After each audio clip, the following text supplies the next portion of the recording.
हमेशा भैया ने सिखाया ही है, तो इस मंच के माध्यम से भैया आपका स्वागत अभिनंदन करते हैं। और फरमाइश बा कि भैया का डांस हो जाए ना। हाँ अरे बम्बमाई के बउआ तब चला कि ककरी भइल बा कमरिया लपाटे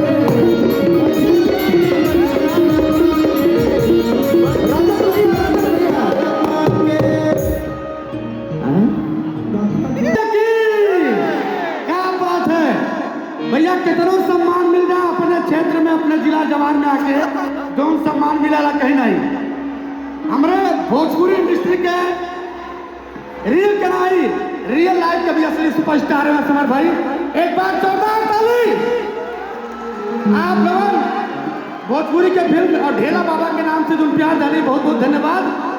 बहुत लोग जाने लगे कि हम बिहार के ही, हमारा घर कहाँ है, जिला हमारे गोरखपुर और सैजनवा हमारे थाना, और प्रदेशों में प्रदेश उत्तर प्रदेश रिठवा कोल्डा खाना। भोजपुरी का कलाकार है भैया, ना कि कोनो गुंडा, ना हमारे भट्टे गांव हमारे पुंडा। भैया एक बार जोरदार ताली। आप 125 किलो के लेके आप देसी ठुमका दिखाओ थे। अब खाता कलाई अले आवा देवरू दर्द के दवाई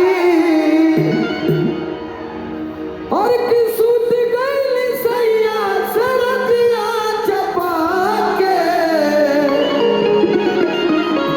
अब सिद्धि भैया का ठुमका देखे के बाद राजन भैया चला कि ककरी भइल बा कमरिया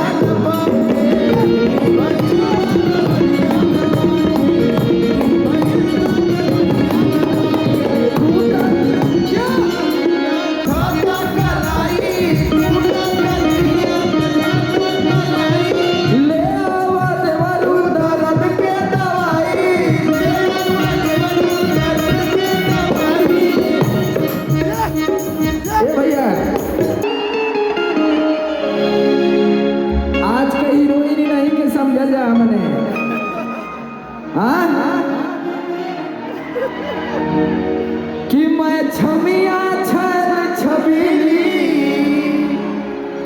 मेरी कमर कटीली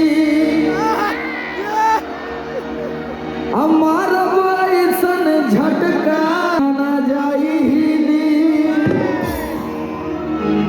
और कि जवानी करोड़ के ना। ये गाना सुन ले हुआ कि ना लोग कि जवानी करोड़ के ना फिर में परोस दे कि रोज के कमाई खड़े खड़े झोंक दे। राजन भैया चला के बाद कि होई सगरी नमरिया कमरिया में खोज के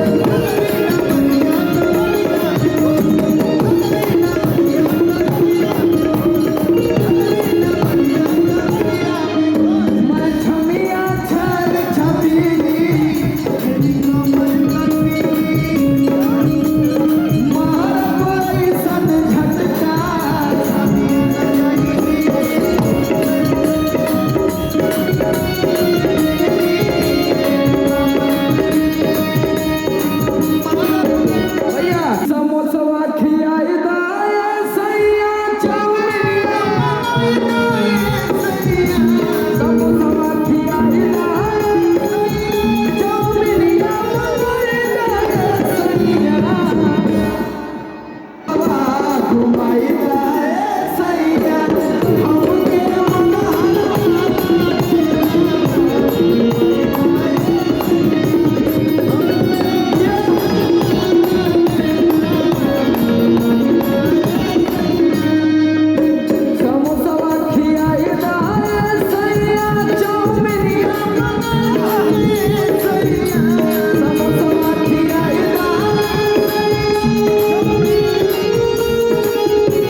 लेट हो गई ला